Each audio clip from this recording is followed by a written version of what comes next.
ಸಿದ್ದರಾಮಯ್ಯ ಕುಮಾರಸ್ವಾಮಿ ನಡುವೆ ನಿಲ್ಲದ ಸಮರ by election ಅಖಾಡದಲ್ಲಿ ಹೇಗಿತ್ತು ಕೈಕಮಲದ ಮಾತಿನ ಜಟಾಪಟಿ ಪ್ರವಾಹ ಭೂಕುಸಿತದಿಂದ ಕೇರಳದಲ್ಲಿ ಎಷ್ಟು ಜನರು ಮೃತಪಟ್ಟಿದ್ದಾರೆ ಇದೆಲ್ಲವನ್ನು ನೋಡೋಣ ಎಚ್ಡಿ ಕುಮಾರಸ್ವಾಮಿ ಟೀಕೆಗೆ ಸಿದ್ದರಾಮಯ್ಯ ಟಕ್ಕರ್ ಕೊಟ್ಟಿದ್ದು ಹೇಗೆ ಗಾಂಧಿಗಿರಿ ಪ್ರಯೋಗಿಸಿ ಹಿಟ್ ಅಂಡ್ ರನ್ ಅಂತ ಗುಟುರು ಹಾಕಿದ್ದು ಯಾರು ದಳಪತಿ ವಿರುದ್ಧ ತಿರುಗಿ ಬಿದ್ದಿದ್ದು ಹೇಗೆ ಅಲ್ಪಸಂಖ್ಯಾತ ಲೀಡರ್ಸ್ ಇದೆಲ್ಲವನ್ನು ನೋಡೋಣ ಎಚ್ಡಿಕೆ ವರ್ಸಸ್ ಸಿದ್ದು ನ್ಯೂಸ್ ಎಕ್ಸ್‌ಪ್ರೆಸ್‌ನಲ್ಲಿ ಮಾಜಿ ಮುಖ್ಯಮಂತ್ರಿಗಳ ನಡುವೆ ಟ್ವೀಟ್ ವಾರ್ ಮುಂದುವರೆದಿದೆ. ಮಾಜಿ ಸಿಎಂ ಎಚ್ಡಿ ಕುಮಾರಸ್ವಾಮಿ ಟೀಕೆಗೆ ಸಿದ್ದರಾಮಯ್ಯ ಗಾಂಧಿಗಿರಿಯ ಟಕ್ಕರ್ ನೀಡಿದ್ದಾರೆ. ಗಾಂಧೀಜಿ ಸಾಲು ಉಲ್ಲೇಖಿಸಿ ಕುಮಾರಸ್ವಾಮಿಗೆ ಕೌಂಟರ್ ಕೊಟ್ಟಿದ್ದಾರೆ. ಟ್ವೀಟ್ನಲ್ಲಿ ಟೀಕಿಸಿದ ಎಚ್ಡಿಕೆ ವಿರುದ್ಧ ಟ್ವೀಟ್ನಲ್ಲೇ ಸಿದ್ದರಾಮಯ್ಯ ಅಟ್ಯಾಕ್ ಮಾಡಿದ್ದಾರೆ.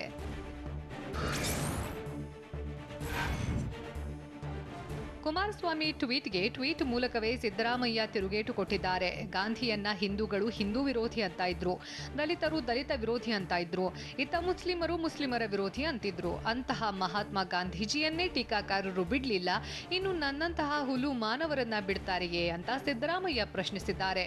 ಅಲ್ಲದೆ ಸಬ್ಕೋ ಸನ್ಮತಿ ದೇ ಭಗವಾನ್ ಅಂತ ಟ್ವೀಟ್ ಮಾಡಿದ್ದಾರೆ.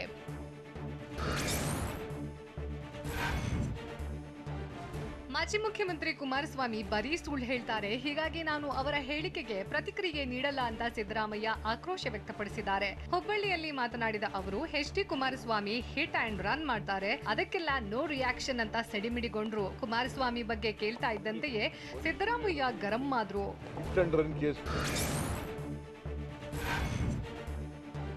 ಸಿದ್ದರಾಮಯ್ಯ ಅವರಿಂದ ಕಾಂಗ್ರೆಸ್ನ ಮುಸ್ಲಿಂ ನಾಯಕರ ನರಮೇಧ ಎಂದಿದ್ದ ಎಚ್ಡಿಕೆ ವಿರುದ್ಧ ಕಾಂಗ್ರೆಸ್ನ ಮುಸ್ಲಿಂ ನಾಯಕರು ಆಕ್ರೋಶ ವ್ಯಕ್ತಪಡಿಸಿದ್ದಾರೆ. ಹುಬ್ಬಳ್ಳಿಯಲ್ಲಿ ನಡೆದ ಸುದ್ದಿಗೋಷ್ಠಿಯಲ್ಲಿ ಕುಮಾರಸ್ವಾಮಿ ವಿರುದ್ಧ ಎಂಎಲ್ಸಿ ನಜೀರ್ ಅಹಮದ್ ವಾಗ್ದಾಳಿ ನಡೆಸಿದ್ರು. ಬಿಜೆಪಿ ಅನಾಚಾರದ ಬಗ್ಗೆ ಪ್ರಶ್ನೆ ಮಾಡದ ಎಚ್ಡಿಕೆ ಅಲ್ಪಸಂಖ್ಯಾತ ಮತಗಳನ್ನ ಟರ್ನ್ ಮಾಡೋಕೆ ಈ ರೀತಿ ಹೇಳಿಕೆ ನೀಡಿದ್ದಾರೆ ಅಂತ ಹೇಳಿದ್ರು. ಇದೇ ವೇಳೆ ಸಿಎಂ ಇಬ್ರಾಹಿಂ ವಿರುದ್ಧವೂ ಕಿಡಿಕಾರಿದ ನಜೀರ್ ಅಹಮದ್ ಟಿಪ್ಪು ಜಯಂತಿ ಮಾಡುವಾಗ ಅವರಿಗೆ ಜ್ಞಾನ ಇರಲಿಲ್ವಾ ಅಂತ ಪ್ರಶ್ನಿಸಿದ್ರು.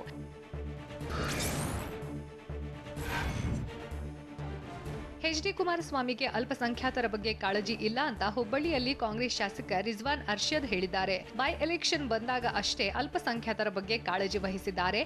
ಸಿದ್ದರಾಮಯ್ಯ ಜೊತೆ ವೈಯಕ್ತಿಕ ದ್ವೇಷ ಇದ್ರೆ ಇಟ್ಕೊಳ್ಳಿ, ಆದ್ರೆ ಅಲ್ಪಸಂಖ್ಯಾತರ ವಿರುದ್ಧ ನೀವು ಮಾತನಾಡಬೇಡಿ. ಸಿದ್ದರಾಮಯ್ಯ ಅವರನ್ನ ಟಾರ್ಗೆಟ್ ಮಾಡಿ ಹೇಳಿಕೆ ನೀಡ್ತಾ ಇರೋದು ಸರಿ ಅಲ್ಲ ಅಂತ ರಿಜ್ವಾನ್ ಅರ್ಷದ್ ಹೇಳಿದ್ದಾರೆ.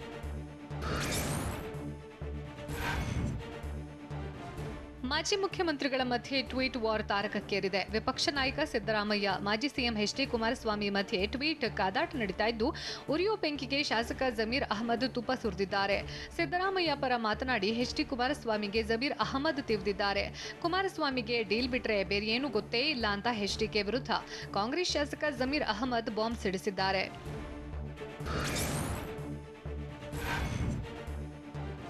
ಮಾಜಿ ಸಿಎಂ ಎಚ್ಡಿ ಕುಮಾರಸ್ವಾಮಿ ಒಬ್ಬ ಡೀಲರ್ ಅಂತ ಕಾಂಗ್ರೆಸ್ ಶಾಸಕ ಜಮೀರ್ ಅಹಮದ್ ಬಾಂಬ್ ಸಿಡಿಸಿದ್ದಾರೆ.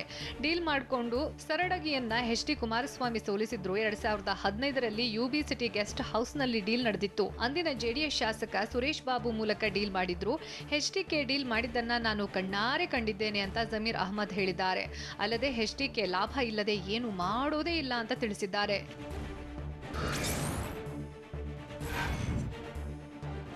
ಸಿದ್ದರಾಮಯ್ಯ ವಿರುದ್ಧ ಎಚ್ಡಿ ಕುಮಾರಸ್ವಾಮಿ ಆರೋಪಗಳಿಗೆ ಮಾಜಿ ಶಾಸಕ ಇಕ್ಬಾಲ್ ಅನ್ಸಾರಿ ತಿರುಗೇಟು ಕೊಟ್ಟಿದ್ದು, ಸಿದ್ದರಾಮಯ್ಯ ಪರ ಬ್ಯಾಟಿಂಗ್ ಮಾಡಿದ್ದಾರೆ.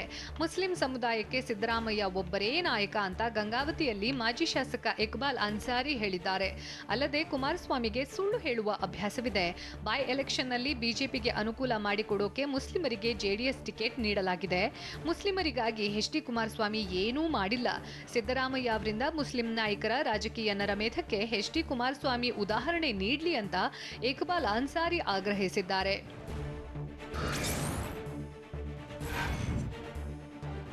ಎಚ್ಡಿ ಕುಮಾರಸ್ವಾಮಿ ವಿರುದ್ಧ ಕಿಡಿಕಾರಿದ್ದ ಇಕ್ಬಾಲ್ ಅನ್ಸಾರಿಗೆ ಟಿಎ ಶರವಣ ಟ್ವೀಟ್ ಮೂಲಕ ಟಾಂಗ್ ಕೊಟ್ಟಿದ್ದಾರೆ. ಹಳೆಯದನ್ನ ಇಷ್ಟು ಬೇಗ ಮರೆತರೆ ಹೇಗೆ ಅಂತ ಇಕ್ಬಾಲ್ ಅನ್ಸಾರಿಗೆ ಪ್ರಶ್ನಿಸಿರೋ ಶರವಣ, ನಿಮ್ಮ ಹುಳುಕನ್ನ ಮುಚ್ಚಿಕೊಳ್ಳೋಕೆ ಎಚ್ಡಿ ಕುಮಾರಸ್ವಾಮಿ ಮೇಲೆ ಗೂಬೆ ಕೂರಿಸುವ ವ್ಯರ್ಥ ಪ್ರಯತ್ನ ಬೇಡ ಅಂತ ಹೇಳಿದ್ದಾರೆ. ಹೊಳೆ ದಾಟಿದ ಮೇಲೆ ಅಂಬಿಗ ಏನೋ ಆದ ಎಂಬ ಗಾದೆ ಮಾತಿನಂತೆ ಇದೇ ನಿಮ್ಮ ವರಸೆ ಅಂತ ಟಿಎ ಶರವಣ ಆಕ್ರೋಶ ವ್ಯಕ್ತಪಡಿಸಿದ್ದಾರೆ.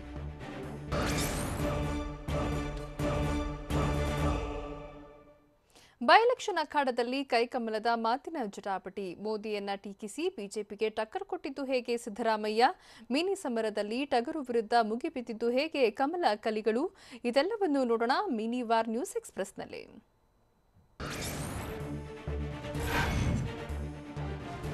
ಹಾನಗಲ್ ಬೈ ಎಲೆಕ್ಷನ್ ಅಖಾಡ ರಂಗೇರಿದ್ದು ಬಿಜೆಪಿ ಕಾಂಗ್ರೆಸ್ ಅಬ್ಬರದ ಪ್ರಚಾರ ನಡೆಸಿದೆ.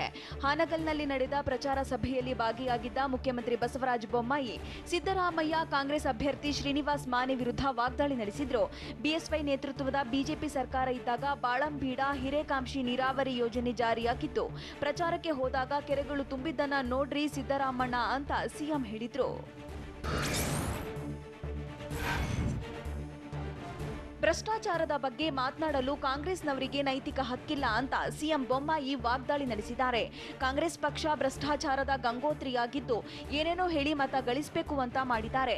ಆದರೆ ಅದು ಈ ಮಣ್ಣಿನಲ್ಲಿ ಸಾಧ್ಯವಿಲ್ಲ. ನಿಮ್ಮಲ್ಲಿಯ ಜನರೇ ನಿಮ್ಮ ಮೇಲೆ ವಿಶ್ವಾಸ ಇಟ್ಟಿಲ್ಲ. ಇಲ್ಲಿಯ ಜನರು ಯಾಕೆ ನಿಮ್ಮ ಮೇಲೆ ಈ ವಿಶ್ವಾಸ ಇಡ್ತಾರೆ? ನನಗೆ ಪ್ರತಿಷ್ಠೆ ಅನ್ನೋದಕ್ಕಿಂತ ತಾಲೂಕಿನ ಜನರ ಬದುಕು ಸುಧಾರಣೆಯಾಗುವುದು ಮುಖ್ಯ ಅಂತ ಸಿಎಂ ಬೊಮ್ಮಾಯಿ ಹೇಳಿದ್ರು.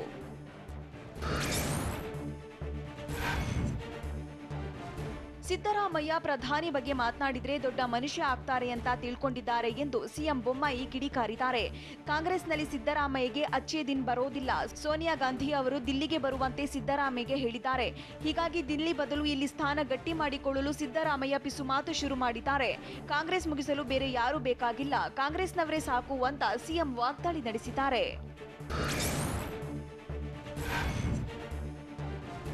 ಹಾನಗಲ್ ಬಿಜೆಪಿ ಅಭ್ಯರ್ಥಿ ಶಿವರಾಜ್ ಸಜ್ಜನರ್ ದಿವಂಗತ ಸಿಎಂ ಉದಾಸಿ ಅವರ ಮಾನಸ ಪುತ್ರ. ಉದಾಸಿ ಅವರ ಆತ್ಮಕ್ಕೆ ಶಾಂತಿ ಕೋರಬೇಕು ಅಂದ್ರೆ ಶಿವರಾಜ್ ಸಜ್ಜನರನ್ನ ಗೆಲ್ಲಿಸಿ ಕಳಿಸಬೇಕು ಅಂತ ಮಾಜಿ ಸಿಎಂ ಜಗದೀಶ್ ಶೆಟ್ಟರ್ ಹೇಳಿದ್ದಾರೆ. ಇದೇ ವೇಳೆ ಕಾಂಗ್ರೆಸ್ ವಿರುದ್ಧ ವಾಗ್ದಾಳಿ ನಡೆಸಿದ ಶೆಟ್ಟರ್, ಕಾಂಗ್ರೆಸ್ ಮುಳುಗುತ್ತಿರುವ ಹಡಗು ಐಸಿಯುನಲ್ಲಿ ಇದೆ ಅಂತ ವ್ಯಂಗ್ಯವಾಡಿದ್ರು. ಅಲ್ಲದೆ ಡಿಕೆಶಿ ಸಿದ್ದರಾಮಯ್ಯ ಮುಂದಿನ ಚುನಾವಣೆಯಲ್ಲಿ ಅಧಿಕಾರಕ್ಕೆ ಬರ್ತೀವಿ, ಸಿಎಂ ಆಗ್ತೀವಿ ಅಂತ ಕಚ್ಚಾಡ್ತಿದ್ದಾರೆ ಅಂತ ಆರೋಪಿಸಿದ್ರು.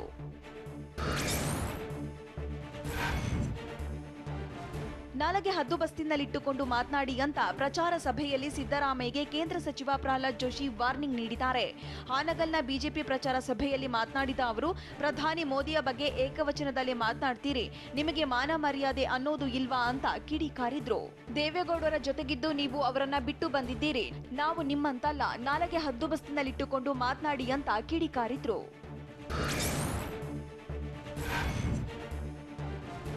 ಹಾನಗಲ್ ಬಿಜೆಪಿ ಅಭ್ಯರ್ಥಿ ಶಿವರಾಜ್ ಸಜ್ಜನರ್ ಸಜ್ಜನ ಅಲ್ಲ ದುರ್ಜನ ಅಂತ ಸಿದ್ದರಾಮಯ್ಯ ಟೀಕಿಸಿದ್ರು. ಇದಕ್ಕೆ ತಿರುಗೇಟು ನೀಡಿದ ಸಚಿವ ಬಿಸಿ ಪಾಟೀಲ್, ಸಿದ್ದರಾಮಯ್ಯ ದುರ್ಜನರನ್ನ ಗೆಲ್ಲಿಸಬೇಡಿ, ಸಜ್ಜನರನ್ನ ಗೆಲ್ಲಿಸಿ ಎಂದಿದ್ದಾರೆ. ಅಂದ್ರೆ ಬಿಜೆಪಿ ಅಭ್ಯರ್ಥಿಯನ್ನು ಗೆಲ್ಲಿಸಲು ಹೇಳಿದ್ದಾರೆ ಎಂದು ಹೇಳಿದ್ದಾರೆ. ಸಿದ್ದರಾಮಯ್ಯ ಕಾಲದಲ್ಲಿ ಅಭಿವೃದ್ಧಿ ಮಾಡಿದಾರೆಂದು ಹೇಳಿದ್ದಾರೆ. ಆದರೆ ಸಿದ್ದರಾಮಯ್ಯ ಸಿಎಂ ಆಗಿದ್ದಾಗ ಕೋಟ್ಯಾಂತರ ರೂಪಾಯಿ ಸಾಲ ಮಾಡಿ ರಾಜ್ಯವನ್ನ ಒತ್ತೆ ಇಟ್ಟರು ಎಂದು ಹಾವೇರಿಯಲ್ಲಿ ಸಚಿವ ಬಿಸಿ ಪಾಟೀಲ್ ಹೇಳಿದ್ದಾರೆ.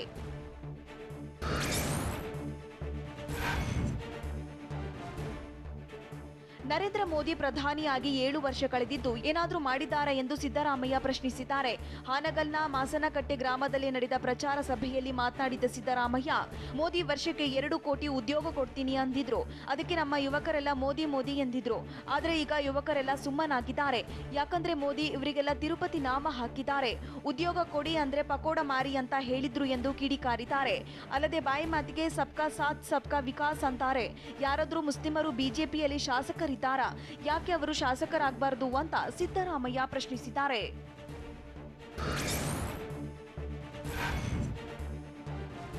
ಆರ್ಎಸ್ಎಸ್ ವಿರುದ್ಧ ವಿಪಕ್ಷ ನಾಯಕ ಸಿದ್ದರಾಮಯ್ಯ ವಾಗ್ದಾಳಿ ಮುಂದುವರೆಸಿದ್ದಾರೆ. ಆರ್ಎಸ್ಎಸ್ ಒಂದು ಕೋಮುವಾದಿ ಸಂಘಟನೆ, ಮನುಸ್ಮೃತಿ ಶ್ರೇಣೀಕೃತ ಸಂಘಟನೆಯಾಗಿದೆ. ಹೀಗಾಗಿ ನಾನು ಆರ್ಎಸ್ಎಸ್ನ ವಿರೋಧಿಸುತ್ತೇನೆ ಅಂತ ಹುಬ್ಬಳ್ಳಿಯಲ್ಲಿ ಸಿದ್ದರಾಮಯ್ಯ ಹೇಳಿದ್ದಾರೆ. 1971ರಿಂದ ನಾನು ವಿರೋಧ ಮಾಡ್ತಾ ಬಂದಿದ್ದೇನೆ. ಆರ್ಎಸ್ಎಸ್ ದೇಶ ಸಮಾಜ ವಿಭಜನೆ ಕೆಲಸ ಮಾಡ್ತಿದೆ, ಅಲ್ಪಸಂಖ್ಯಾತರ ವಿರುದ್ಧವಾಗಿದೆ ಎಂದು ಸಿದ್ದರಾಮಯ್ಯ ಕಿಡಿಕಾರಿದ್ದಾರೆ.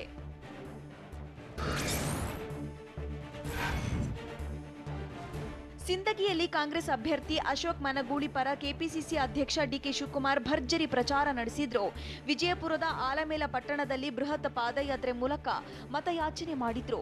ಡಿಕೆ ಶಿವಕುಮಾರ್, ಈಶ್ವರ್ ಖಂಡ್ರೆ, ಧ್ರುವ ನಾರಾಯಣ್ ಸೇರಿದಂತೆ ಹಲವು ಮುಖಂಡರು ಪಾದಯಾತ್ರೆಯಲ್ಲಿ ಭಾಗಿಯಾಗಿದ್ರು. ಆಲಮೇಲ ಪಟ್ಟಣದ ಪ್ರಮುಖ ರಸ್ತೆಗಳಲ್ಲಿ ನಡೆದ ಪಾದಯಾತ್ರೆಯಲ್ಲಿ ನೂರಾರು ಕಾಂಗ್ರೆಸ್ ಕಾರ್ಯಕರ್ತರು ಭಾಗಿಯಾಗಿದ್ರು.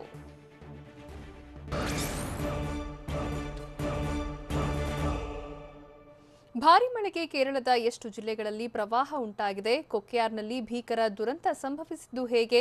ರಸ್ತೆಗಳಲ್ಲಿ ನದಿಯಂತೆ ಹರಿತಿರೋ ನೀರಿನಿಂದ ಜನರು ಹೇಗೆಲ್ಲ ಸಂಕಷ್ಟ ಅನುಭವಿಸುತ್ತಿದ್ದಾರೆ? ಇದೆಲ್ಲವನ್ನು ನೋಡೋಣ ವರುಣ್ ಆರ್ಭಟ ನ್ಯೂಸ್ ಎಕ್ಸ್‌ಪ್ರೆಸ್‌ನಲ್ಲಿ.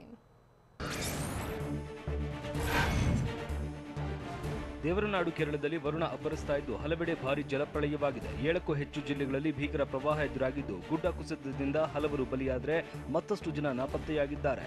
ಭಾರೀ ಗಾತ್ರದ ಬಂಡೆ ಕುಸಿದ ಪರಿಣಾಮ ಮನೆಗಳು ನಾಶವಾಗಿದ್ದು ಮಣ್ಣು ಕೆಸರಿನೊಂದಿಗೆ ಹಲವು ಮನೆಗಳು ಅಕ್ಷರಶಃ ಸಮಾಧಿಯಾಗಿದೆ.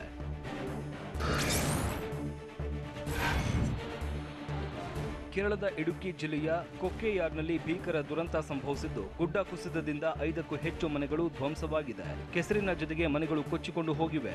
ಮನೆಯಲ್ಲಿದ್ದ 8ಕ್ಕೂ ಹೆಚ್ಚು ಜನ ನಾಪತ್ತೆಯಾಗಿದ್ದು ಶೋಧ ಕಾರ್ಯ ನಡೆಸಲಾಗ್ತಾ ಇದೆ. ಎನ್ಡಿಆರ್ಎಫ್ ಸ್ಥಳೀಯರು ರಕ್ಷಣಾ ಕಾರ್ಯಾಚರಣೆ ನಡೆಸ್ತಾ ಇದ್ದಾರೆ.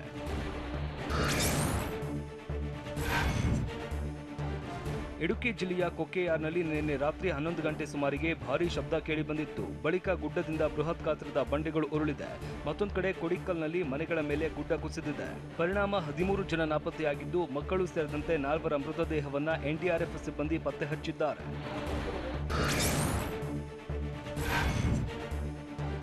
ಕೇರಳ ರಾಜ್ಯದ ಹಲವೆಡೆ ಜಲಪ್ರಳಯ ಎದುರಾಗಿದ್ದು ಪ್ರವಾಹಕ್ಕೆ ಸಿಲುಕಿ ಹಲವು ಜನ ನಾಪತ್ತೆಯಾಗಿದ್ದಾರೆ. ಹೀಗಾಗಿ 11 ಎನ್ಡಿಆರ್ಎಫ್ ತಂಡಗಳಿಂದ ಕಾರ್ಯಾಚರಣೆ ನಡೆಸಲಾಗ್ತಾ ಇದೆ. ಮತ್ತೊಂದೆಡೆ ರಸ್ತೆಯಲ್ಲಿ ನದಿಯಂತೆ ನೀರು ಹರಿತಾ ಇದ್ದು ಜನಜೀವನ ಸಂಪೂರ್ಣ ಅಸ್ತವ್ಯಸ್ತವಾಗಿದೆ. ನೂರಾರು ವಾಹನಗಳು ನೀರಲ್ಲಿ ಮುಳುಗಿದ್ದು ಮನೆಗಳು ಮುಳುಗಡೆಯಾಗಿದೆ. ಮನೆ ಮುಂದೆ ಹರಿತಾ ಇರುವ ನೀರಿನಲ್ಲೇ ಜನ ಪರದಾಟ ನಡೆಸ್ತಾ ಇದ್ದು ನೀರಿನಲ್ಲಿ ಸಿಲುಕಿದ್ದ ಬಸ್ ಎಳೆಯೋದಕ್ಕೆ ಸರ್ಕಸ್ ಮಾಡಿದ್ದಾರೆ.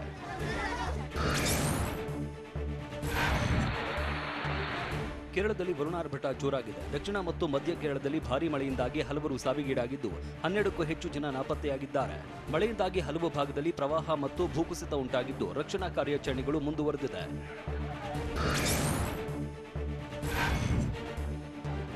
ಅಧಿಕ ಮಳೆಯಿಂದಾಗಿ ಕೇರಳ ದಕ್ಷಿಣ ಭಾಗದ ಎಲ್ಲ ಅಣೆಕಟ್ಟುಗಳು ತುಂಬಿದ್ದು ಹೆಚ್ಚುವರಿ ನೀರನ್ನ ಹೊರಗೆ ಬಿಡಲಾಗ್ತಾ ಇದೆ. ಪರಿಣಾಮ ಗುಡ್ಡಗಾಡು ಪ್ರದೇಶಗಳು, ಹಳ್ಳಿಗಳು ಮತ್ತು ಸಣ್ಣ ಪಟ್ಟಣಗಳು ದ್ವೀಪದಂತಾಗಿವೆ.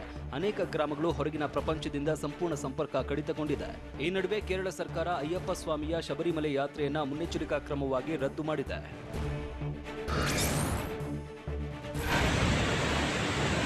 ಪ್ರವಾಹ ಪರಿಸ್ಥಿತಿಯನ್ನ ನಿಯಂತ್ರಿಸುವ ಸಲುವಾಗಿ ಕೇರಳ ಮುಖ್ಯಮಂತ್ರಿ ಪಿಣರಾಯಿ ವಿಜಯನ್ ಉನ್ನತ ಮಟ್ಟದ ಸಭೆ ನಡೆಸಿದ್ದಾರೆ. ರಾಜ್ಯದ ಪರಿಸ್ಥಿತಿ ಗಂಭೀರವಾಗಿದೆ. ಆದರೆ ಇತ್ತೀಚಿನ ಹವಾಮಾನ ವರದಿಗಳು ಶೀಘ್ರದಲ್ಲೇ ಮಳೆ ನಿಲ್ಲಲಿದೆ ಅಂತ ಸೂಚಿಸಿದೆ. ಆದರೆ ಪರಿಸ್ಥಿತಿ ಇನ್ನಷ್ಟು ಹದಗೆಡುವ ಲಕ್ಷಣಗಳನ್ನ ಗೋಚರಿಸ್ತಾ ಇಲ್ಲ. ಹೀಗಾಗಿ ಈ ಪ್ರವಾಹವನ್ನ ಶೀಘ್ರದಲ್ಲೇ ನಿಭಾಯಿಸಲಾಗುವುದು ಅಂತ ಪಿಣರಾಯಿ ವಿಜಯನ್ ಹೇಳಿದ್ದಾರೆ.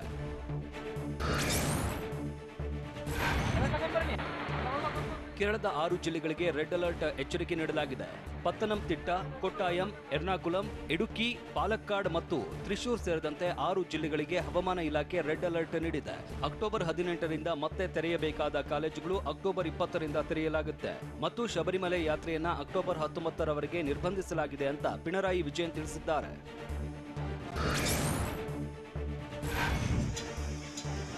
ಮಳೆಯಿಂದಾಗಿ ಬೀದರ್ ಜಿಲ್ಲೆಯ ರೈತರು ಮತ್ತೊಮ್ಮೆ ಸಂಕಷ್ಟಕ್ಕೆ ಸಿಲುಕಿದ್ದಾರೆ. ಮಳೆಯಿಂದಾಗಿ ಹೊಲದಲ್ಲಿ ನೀರು ನಿಂತುಕೊಂಡು ತೊಗರಿ ಬೆಳೆಗೆ ಹಾನಿಯಾಗಿದೆ. 15 ದಿನದ ಹಿಂದೆ ಸುರಿದ ಮಳೆಯಿಂದಾಗಿ ಸೋಯಾ, ಉದ್ದು ನಾಶವಾಗಿತ್ತು. ಇನ್ನು ಹಳ್ಳದ ನೀರು ಜಾಸ್ತಿಯಾಗಿ ಜಮಖಂಡಿ ಬಳಿಯ ಸೇತುವೆ ಕೊಚ್ಚಿಕೊಂಡು ಹೋಗಿದೆ. 15 ದಿನದ ಹಿಂದೆ ಸುರಿದ ಮಳೆಗೆ ಸೇತುವೆ ಭಾಗಶಃ ಕೊಚ್ಚಿಕೊಂಡು ಹೋಗಿತ್ತು. ರಿಪೇರಿ ಮಾಡಿದ ಸೇತುವೆ ಇದೀಗ ಮತ್ತೆ ಕೊಚ್ಚಿಕೊಂಡು ಹೋಗಿದೆ.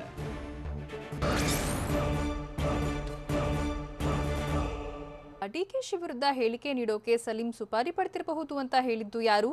ಜೆಡಿಎಸ್ಗೆ ಕಾಂಗ್ರೆಸ್ ಕೇಳಿದ ಪಂಚ ಪ್ರಶ್ನೆ ಏನು? ಕಾಜಿ ನೇಮಕ ವಿಚಾರದಲ್ಲಿ ಗಲಾಟೆ ನಡೆದದ್ದು ಎಲ್ಲಿ? ಇದೆಲ್ಲವನ್ನು ನೋಡೋಣ ಕರ್ನಾಟಕ ನ್ಯೂಸ್ ಎಕ್ಸ್‌ಪ್ರೆಸ್‌ನಲ್ಲಿ. ಇಕ್ಬಾಲ್ ಸರಡಿಗೆಯನ್ನು ಸೋಲಿಸಿದ್ದು ಸಿದ್ದರಾಮಯ್ಯ ಅಲ್ಲ ಅಂತ ಆರಿಫ್ ಹುಸೇನ್ ಹೇಳಿದ್ದಾರೆ. ಇಕ್ಬಾಲ್ ಸರಡಿಗೆಯನ್ನು ಸೋಲಿಸಿದ್ದು ಜೆಡಿಎಸ್ ಪಕ್ಷ.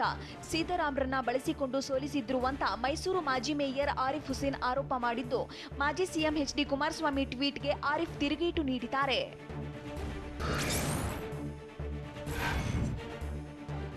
ಜೆಡಿಎಸ್ ಪಕ್ಷಕ್ಕೆ ಕಾಂಗ್ರೆಸ್ ಪಕ್ಷದಿಂದ 5 ಪ್ರಶ್ನೆಗಳನ್ನ ಕೇಳಿದ್ದಾರೆ.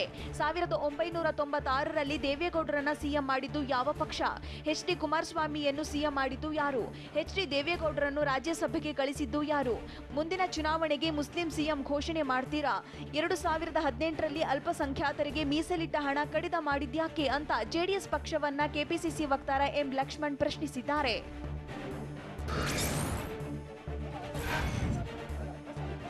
ಖಾಜಿ ನೇಮಕ ವಿಚಾರದಲ್ಲಿ ಮಸೀದಿ ಸಭೆಯಲ್ಲಿ ಗಲಾಟೆ ನಡೆದಿದೆ. ದಕ್ಷಿಣ ಕನ್ನಡ ಜಿಲ್ಲೆಯ ಪುತ್ತೂರಿನ ಬದ್ರಿಯಾ ಜುಮಾ ಮಸೀದಿಯಲ್ಲಿ ಪುತ್ತೂರು ತಾಲೂಕು ಖಾಜಿ ನೇಮಕ ವಿಚಾರದಲ್ಲಿ ಗಲಾಟೆಯಾಗಿದೆ. ಜುಮಾ ಮಸೀದಿಯ ಮದರಸಾ ಸಭಾಂಗಣದಲ್ಲಿ ಘಟನೆ ನಡೆದಿದ್ದು, ಗಲಾಟೆ ದೃಶ್ಯಗಳು ಸಾಮಾಜಿಕ ಜಾಲತಾಣದಲ್ಲಿ ವೈರಲ್ ಆಗಿವೆ.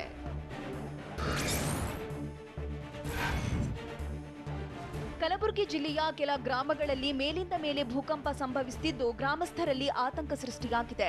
ಗಡಿಕೇಶ್ವರ ಗ್ರಾಮಕ್ಕೆ ಎನ್ಜಿಆರ್ಐ ತಂಡ ಭೇಟಿ ನೀಡಿ ತಾತ್ಕಾಲಿಕವಾಗಿ ಸಿಸ್ಮೋಮೀಟರ್ ಸ್ಥಾಪಿಸಿದ್ರು. ಜಿಲ್ಲೆಯ ಚಿಂಚೋಳಿ ಹಾಗೂ ಕಾಳಗಿ ತಾಲೂಕಿನ ಕೆಲ ಗ್ರಾಮಗಳಲ್ಲಿ ಕಳೆದ 10 ದಿನಗಳಿಂದ ಭೂಕಂಪನವಾಗಿತ್ತು. ಹೈದರಾಬಾದಿನ ರಾಷ್ಟ್ರೀಯ ಭೌಗೋಳಿಕ ಸಂಶೋಧನಾ ಸಂಸ್ಥೆಯ ವಿಜ್ಞಾನಿಗಳ ತಂಡ ಭೇಟಿ ನೀಡಿ ಭೂಕಂಪನದ ಅಲೆಯನ್ನು ಅಳೆಯುವ ಸಿಸ್ಮೋಮೀಟರ್ ಸ್ಥಾಪಿಸಿದ್ದಾರೆ.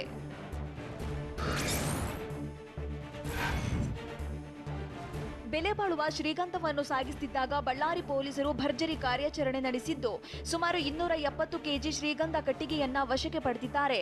ಖಚಿತ ಮಾಹಿತಿ ಆಧಾರದ ಮೇಲೆ ಬಳ್ಳಾರಿ ಎಸ್ಪಿ ಸೈದುಲು ಅಡಾವತ್ ನೇತೃತ್ವದಲ್ಲಿ ದಾಳಿ ನಡೆದಿದ್ದು, ಬಳ್ಳಾರಿ ಜಿಲ್ಲೆಯ ಸಂಡೂರು ಸಮೀಪದ ಸುಶೀಲ ನಗರ ಅರಣ್ಯ ಪ್ರದೇಶದಲ್ಲಿ 3 ಆರೋಪಿಗಳನ್ನು ವಶಕ್ಕೆ ಪಡೆದಿದ್ದಾರೆ.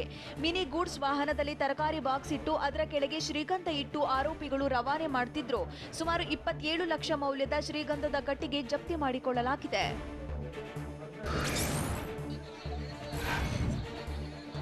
ಹುಬ್ಬಳ್ಳಿಯ ನವನಗರದ ಚರ್ಚ್ನಲ್ಲಿ ಹಿಂದೂ ಸಂಘಟನೆಯ ಕಾರ್ಯಕರ್ತರು ಅಕ್ರಮ ಪ್ರವೇಶ ಮಾಡಿದ್ದಾರೆ. ಕ್ರೈಸ್ತ ಧರ್ಮೀಯರು ರವಿವಾರ ಪ್ರಾರ್ಥನೆ ವೇಳೆ ಕಾವಿಧಾರಿ ಸ್ವಾಮೀಜಿ ಮತ್ತು 4 ವ್ಯಕ್ತಿಗಳಿಂದ ಚರ್ಚ್ನಲ್ಲಿ ಶಿವ ಪಾರಾಯಣ ಮಾಡಿದ್ದಾರೆ. ಚರ್ಚ್ನಲ್ಲಿ ಹೇಗೆ ಭಜನೆ ಮಾಡ್ತಾ ಇದ್ದೀರಿ ಅಂತ ಪ್ರಶ್ನಿಸಿದ್ದಕ್ಕೆ ಗಲಾಟೆ ಮಾಡಲಾಗಿದೆಯಂತೆ. ಸ್ಥಳಕ್ಕೆ ನವನಗರ ಪೊಲೀಸ್ ಇನ್ಸ್ಪೆಕ್ಟರ್ ಭೇಟಿ ನೀಡಿ ಪರಿಸ್ಥಿತಿ ತಿಳಿಗೊಳಿಸಲು ಹರಸಾಹಸ ಪಟ್ಟರು.